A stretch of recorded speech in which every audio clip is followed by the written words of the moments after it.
स्वीकारला आहे ना? हा कुठला प्रश्न आहे? तुम्ही निवडलेला मार्ग खडतर आहे, पावलोपावली संकट आहेत आणि अशात या लोकांचं काही सांगता येत नाही, तेव्हा काळजी वाटते तुमची. मी हे समजा करते कारण काळजी करणारी हेच हात माझ्या माग खंबीरपणे उभे आहेत हे ठाव आहे मला. तवा आशीर्वाद असू दे. वा वा वा. विद्येविना मती गेली, मतीविना नीती गेली, नीतीविना गती गेली, गतीविना वित्त गेले, वित्ताविना शूद्र खचले. इतके अनर्थ एका अविद्येने केले. आता येथून पुढं असा अनर्थ होऊ नये यासाठी स्त्रियांना विद्यवान करायचं हाय मला. आणि यासाठी माझी प्रेरणा ही तुम्ही आहात. थांबा.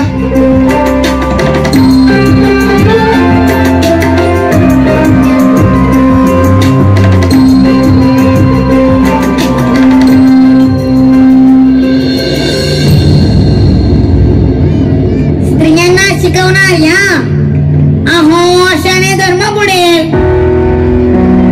कलियुगाची सुरुवात म्हणतात ती ही अशी.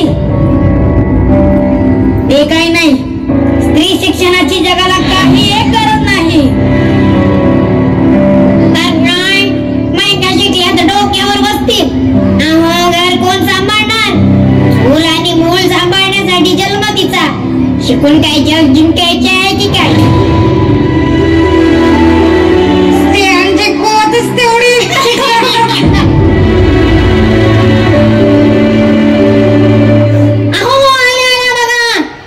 शिक्षणाच्या विडा उचलणाऱ्या खुद्द सावित्रीबाई आल्या. अहो थांबा सावित्रीबाई, आम्हाला बोलायचंय तुमच्याशी. बोला. तुमच्या बायको आणि मुलीला दाखला घेताय का शाळेत? थांबा असं म्हटलंय आम्ही. मुलींना शिकवणं थांबवून समाजाला उलट्या प्रवाहात पाहुण्यापासून थांबवा असं म्हणायचंय मला. स्पष्टपणे बोलतो, धमकीत समजावं तर मी मुलींची शाळा बंदच पाहिजे. नाहीतर काय?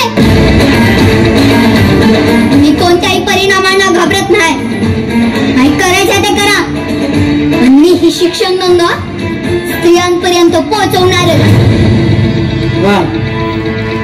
आता स्त्रिया समाजात अडगळसारखी बाजूला राहणार नाही आणि प्रगती बी करेल. आणि मी बी तुम्हाला स्पष्टच सांगते की मुलींची शाळा कधीच बंद होणार नाही. आता हिला धडा शिकवावाच लागेल.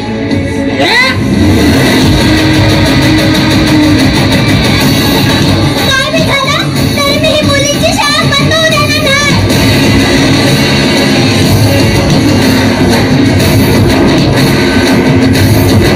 आपल्यामुळे बाईला त्रास सहन करावा लागला. बाई जर आपल्यासाठी एवढे करत असतील तर आपली जबाबदारी अधिकच वाढते. चला आपण आपली प्रार्थना म्हणूया आणि शिक्षणाचा वसा जिथे पुढे नेऊया.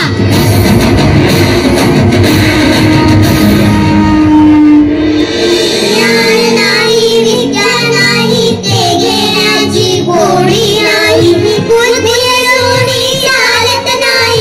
तया समान म्हणावे का? तया समान म्हणावे का? तया समान म्हणावे का? तया समान म्हणावे का? शाबास मुलींनो, तुम्ही खऱ्या अर्थाने सावित्रीच्या लेखी. तुमच्या रूपात मला भविष्यातील शिक्षित घडवणारी स्त्री दिसते. शिक्षणाच्या वडीनं तुम्हाला इथं खेचून आणले. आता खूप शिका, लय मोठ्या वा. आणि माणसाशी का वागतात आपल्याशी? आणि शेणामातीचे गोळे कशासाठी? शेणामातीच्या याच गोळ्यांनी आपण शिक्षणाच्या भिंती लिंपू, भरभक्कम करू. त्यांनी फेकलेल्या मातीच्या गोळ्यातूनच आपण ज्ञानाची मूर्ती घडू. स्त्री शिक्षणाचा प्रसार करू आणि जगाला हेवा वाटे अशी साक्षर स्त्रियांची फौज उभी करू. पण त्या चौकातल्या माणसांनी तुम्ही शिकवू नये, शाळा बंद कराव्यात म्हणून तुमच्यावर दगड धोंडे मारले. याचा त्रास तुम्हाला सहन करावा लागलाच ना. अगं, शिक्षणाच्या प्रशस्त किरकोठ्याचा लागणारच. तेव्हा हा मार्ग सोपा नसेल बी, पण चांगल्या कामात सुरुवातीला अडथळे असतातच ग. आपलं सोडा, टाकीचे गाव सोसल्याशिवाय खुद्द देवाला तरी देव पुढे येतं का? नाही. मग आपली काय गत? तुमच्याकडं मी एकच गोष्ट मागन, ती द्याल मला? अगं हो म्हणण्याआधी ऐकाल तरी माझं. आज मला शेण, माती, दगड, धोंडे सहन करावे लागतात. उद्या तुमच्या घरी कदाचित शेण, माती, दगड, धोंडे पडतील. पण तुम्ही सगळ्या मुलींनी मला वचन द्या की असे गरजूनी विद्या शिकण्या जागे होऊन झटा. परंपरेच्या बेड्या तोडू नये, शिकण्यासाठी उठा. परंपरेच्या बेड्या तोडूनही शिकण्यासाठी उठा.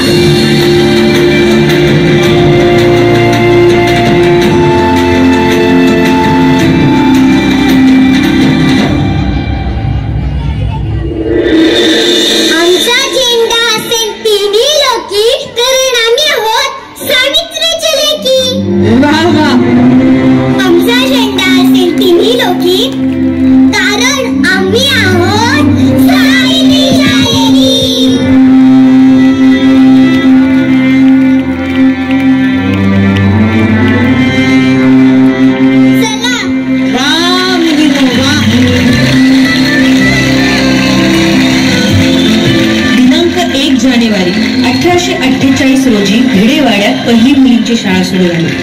महिलांच्या शिक्षणासाठी त्या काळी क्रांतीज्योती सावित्रीबाई फुले यांनी अपार कष्ट सोसले.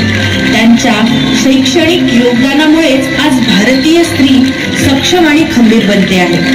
सावित्रीबाईंच्या याच कार्यास मानाचा मुजरा.